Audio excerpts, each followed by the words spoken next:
Wah, wah. I don't like this time of year. I want my springtime. I want my I love to sing about the moon and the June and the spring. I love to sing.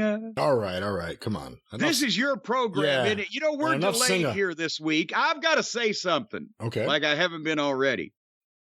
I demanded that we record about 36 hours later this week than normal because you have a holiday, or you had a holiday, and you have out-of-town family that you never get together with on that particular holiday, and I insisted you do that. I refused to do a program with you neglecting your family members. That's right. You absolutely insisted on it after I told you that there was no way I would ever work on Yom Kippur ever.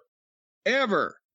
And that's why I insisted, well, we ain't going to have it. No, but we could have worked on Yom Kippur afternoon. No. Before it was technically Yom Kippur, but your family was there. That's right. So anyway, but it serendipitously, we waited and now there's news to talk about that people are interested in. But let me ask, how do you celebrate? Is there a tree for Yom Kippur? Is there a big feast? Is there, lights? Do you carve anything? No, not really. What's the celebration like? Do the kids dress up in native outfits and dance frolically around the dining room table, or what goes on? I don't know what Mel Brooks movie you're thinking of, but no, none of that actually happens up here. Unlike other people, we don't cut down trees. We usually plant them.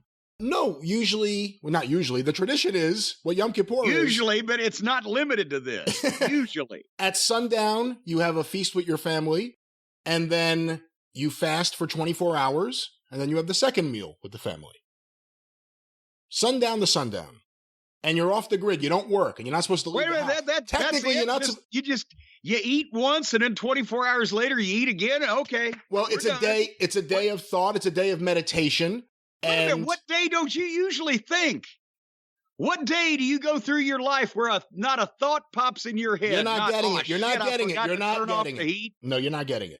It's a day where you cut off the world. You're not supposed to interact with people. Wait a minute. Will you let me talk? What is different about that than every other day that you and I have where we cut off the outside world? Because I don't work. You're not supposed to work. You're not supposed to do anything like that for the entire day other than temple. You're not supposed to go out or be seen in public. And I adhere to those rules, and I love those rules. I may adhere to those rules on other days, as you may have pointed out. Basically, what you're telling me is all these years, I'm 61 years old, I never realized I was Jewish. Because you've just described my life.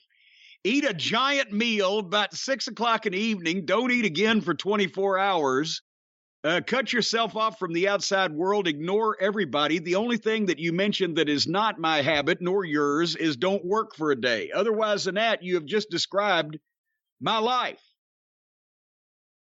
I'm Jewish, and I never knew it. You know what? Shalom. Shalom. Judaism really is the best. You should consider it. Well, we're the funniest. We got Wait good a minute food. now. Does that mean that I need to? What is the deal with that? Where you get clipped? You know, I don't know. I don't know if there's some. Would I have to do that all over again?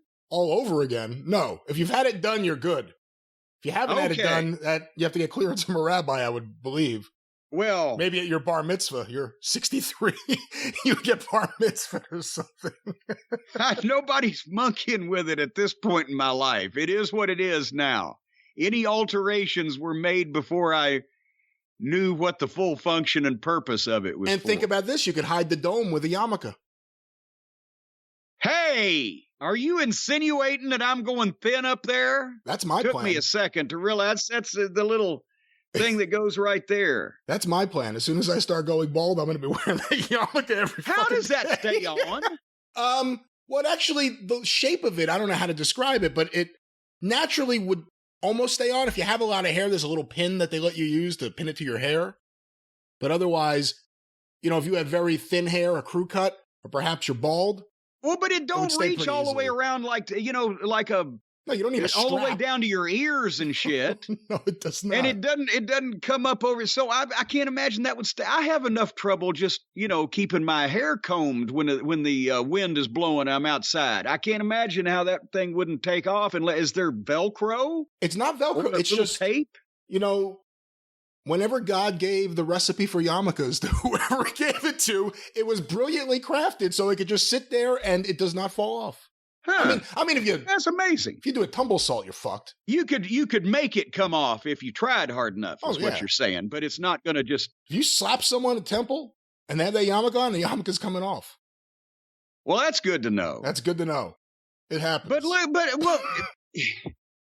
I would say I'll try it, but I guess unless I go through all the paperwork and everything and salabim everybody, if I put one on, would it start burning me? Would it burn me because the Jewish gods were upset that I was defiling it as an outsider?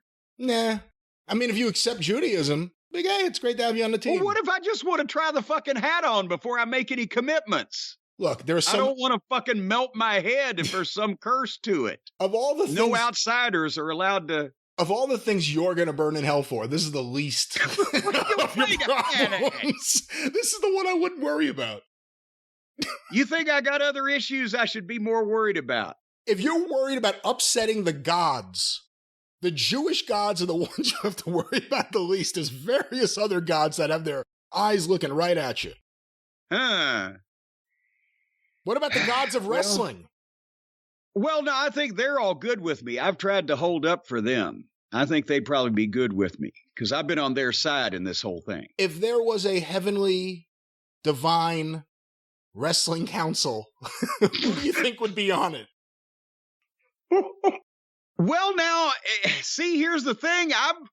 I'm going back to what you said a minute ago. I think most of the greatest talents and heroes and movers and shakers and promoters and et cetera of wrestling would have probably retired down south.